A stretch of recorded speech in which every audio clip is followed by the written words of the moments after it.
In the last War Thunder update, the MiG-21s were running rampant in the skies, and balance was needed. In update 1.97 Viking Fury, two new beasts were added to War Thunder, the F-4E and the F-4EJ Phantoms. With their powerful engines and high G missiles, have the MiG-21s met their match? Or are these new Phantoms just as underwhelming as the F-4C?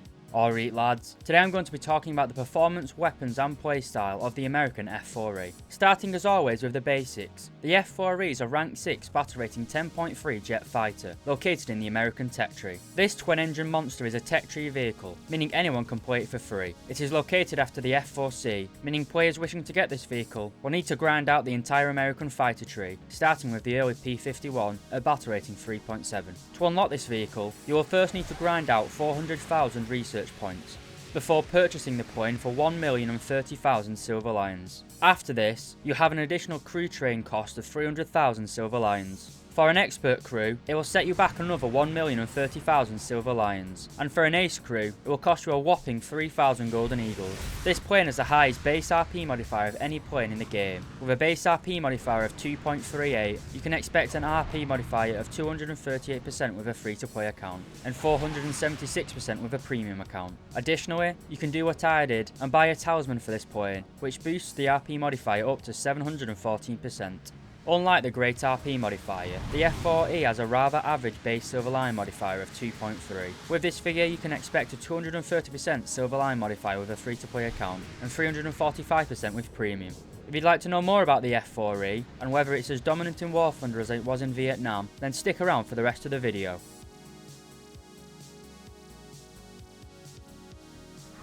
The F-4E is powered by two General Electric J79 GE17 turbojet engines, each producing 5,200 kg of thrust at 100% wartime power. However, on max afterburner, these engines produce a whopping 8,010 kg of thrust each, compared to the MiG-21's single engine, producing 3,750 kg of thrust in wartime power and 6,360 kg of thrust in afterburner. This means that the F-4E has a combined power output of 10,400 kg of thrust, compared to the MiG-21's 3,750 kg of thrust. While on paper this seems like a huge power advantage, you have to remember that the Phantoms are significantly heavier and larger aircraft. A better way of comparing performance is climb rate. The F-4E can manage a climb rate of 190 meters per second, compared to the MiG-21's 165 meters per second.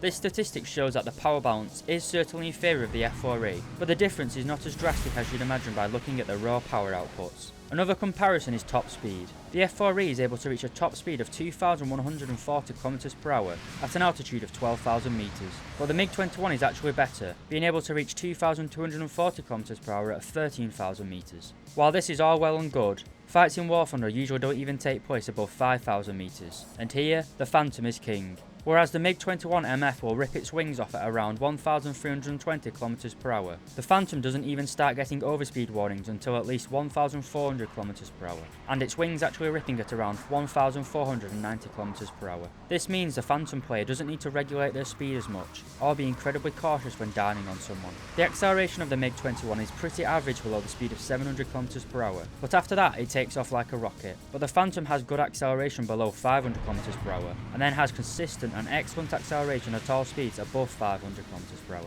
This makes the Phantom much more forgiving in dogfights, as long as you keep the Phantom above 500 km per hour, you can regain speed much faster than the MiGs. Talking about dogfights, due to the addition of the leading edge slats, the sustained turn rate of this plane is very competitive. You have a turn time of 26 seconds when fully upgraded, compared to the MiG-21's 33-second turn time. Keep in mind, however, a MiG-21 can make an initial harder pull than you, but as he bleeds speed, he will not be able to match your sustained turn rate. A skilled F-4E pilot can even dogfight a MiG-19S, although I wouldn't recommend it if he has an energy advantage over you. The F-4E is also able to pull high Gs at its top speed without ripping. As long as you don't combine elevator input with roll input, you can easily pull 13 Gs in this plane without ripping your wings off. I found that this Phantom is most manoeuvrable between the speeds of 700 and 900 km per hour, but above and below these speeds, you still have a fairly competitive turn rate in a dogfight. Overall, I believe the performance of the F-4E is incredibly competitive in the current meta of the game, while not being as fast on the deck as the FGR2, or able to pull high alpha like the MiG-21s. The F-4E's great power output and sustained turn rate truly make this plane one of the most forgiving and enjoyable planes at its battle rating.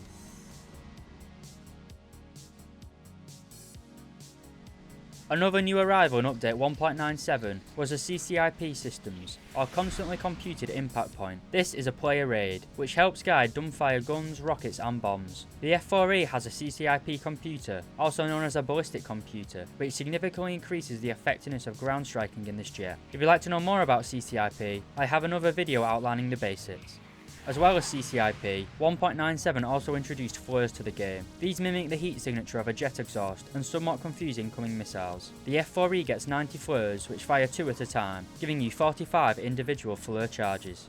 Starting with your primary weapon, you have an internally mounted M61 Vulcan minigun. Being only a 20mm cannon, you do get a lot of hits. You'll need to land quite a lot of rounds on target to get a kill. This issue is made worse by your relatively low ammunition count of just 640 rounds. And with a fire rate of 6,000 rounds per minute, you get just under 6.5 seconds of firing.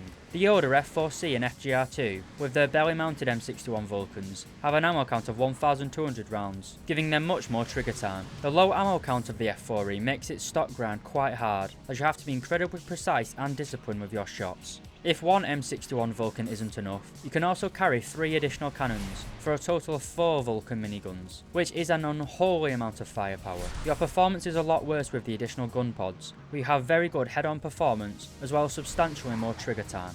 The F-4E can also carry 2 different types of dumbfire rockets. The first type you gain access to are the Mighty Mouse rockets. These have 290mm of penetration, which is very underwhelming for close air support at battle rating 10.3. While they are underwhelming, you can carry 285 individual rockets, so spamming them at enemies is a pretty valid tactic. A much better rocket in my opinion are the Zuni rockets. Whereas the F-4C could carry 48 Zunis, the F-4E can carry 60. The Zunis can penetrate 457mm of flat armor and still penetrate 228mm of armor angled at 60 degrees. The high penetration of the Zunis, combined with the ability to accurately fire them due to the ballistic computer, makes these rockets your best choice for close air support. You can also carry 2 AGM-12C bullpup missiles. These are air-to-ground missiles which carry 136.5 kilograms of TNT, making them incredibly powerful for close air support. While you do get 2 very powerful weapons, I prefer carrying a larger payload of rockets or bombs, mainly due to the bullpups being very hard to aim. Speaking of bombs, the F-4E also has a very wide selection of bombs available to carry,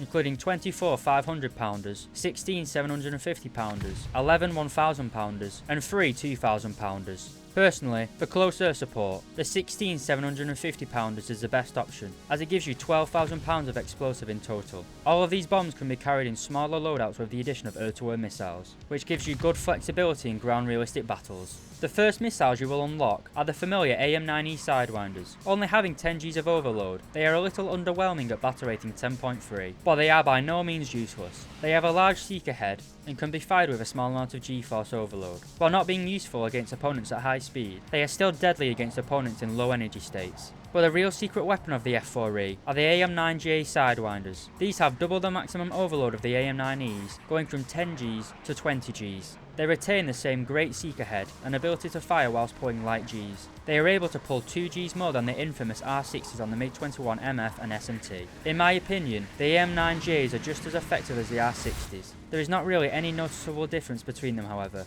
as both missiles have incredible performance. Overall, the F-4E has both incredibly powerful air-to-ground and air-to-air loadouts. It allows players of all playstyles and game modes to use this jet efficiently and effectively.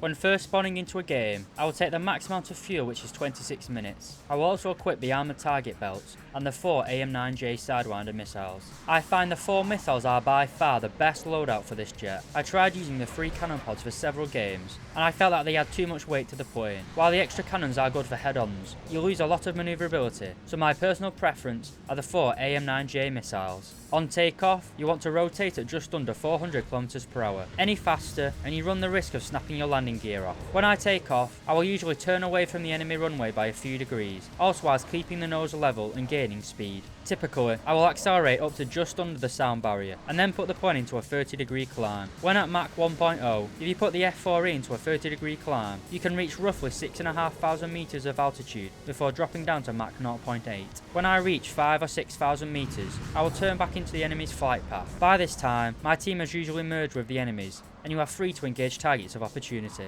In general, rules of engagement with the AIM-9Js depend on your opponent's speed. It is a lot harder to get a kill against a fast moving jet, as they have more energy to evade the missile. Try not to get fixated on one opponent, and keep an eye out for enemies engaging friendlies, as they have probably bled speed in the engagement, making them incredibly vulnerable to your missiles. The Sidewinders are best launched from 1.5 to 2 kilometers away against fast moving targets, and with slow targets, you can pretty much fire within 3 kilometers. However, I would never recommend firing your missile at an opponent that is both turning and close to you. All missiles in War Thunder struggle to track targets at close range. If you get too close to a target, simply do a loop and come back down on top of them and fire. Firing at a maneuvering enemy at close range is simply just a waste of a missile. In terms of defensive flying, you can do it fairly well as long as you go into a merge with roughly the same energy level as your opponent. If you have slightly less energy, it isn't an issue, as you have a very good turn rate, but any enemy with an excess of energy over you is simply going to put his plane in a climb and come back down on top of you. Remember, just because you are fairly decent at turning, doesn't mean it is your primary defense. You should be turning as little as possible. You are a fast jet with powerful engines. You can boom and zoom people all day if you manage your energy correctly.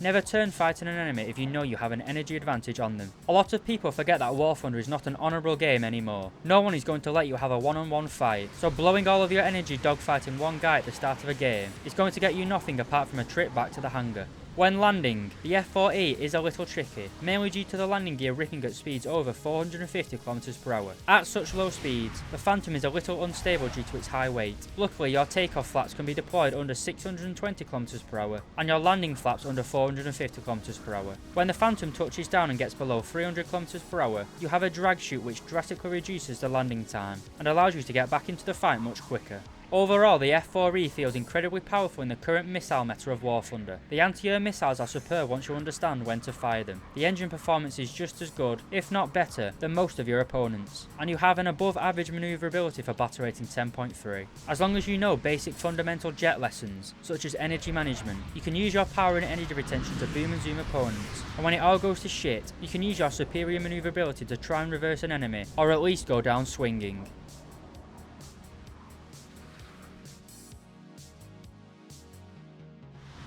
To conclude, I think the F-4E is probably one of the best top tier jets at the moment. It has power, performance and lethal weapons. The stock grind is a bit of a pain, but not as bad as the stock grind on the MiG-21s. Once you have the basic weapons unlocked, the grind becomes much easier, and when fully upgraded, the F-4E is an absolute joy to fly. One issue I found is it is almost mandatory to purchase the expert qualification for this plane. Due to the extreme speeds involved at top tiers, using anything other than a highly trained pilot will lead to frequent blackouts due to overg. This effectively doubles the cost up to 2.6 million silver lions, which is a significant chunk of money, especially for people without premium time. But in general, I see no real reason not to recommend people grind this plane. There is certainly nothing about this jet that stands out to me as being negative. The main issue is more the nature of top tier matches in general now. Due to the missile spam, the skill of a pilot has been diminished, so if you are an irritable person or not a fan of missiles, I'd stop grinding jets at battle rating 8.7. But if you enjoy the current top tier jet combat, then the F-4E is an absolutely superb jet in my opinion.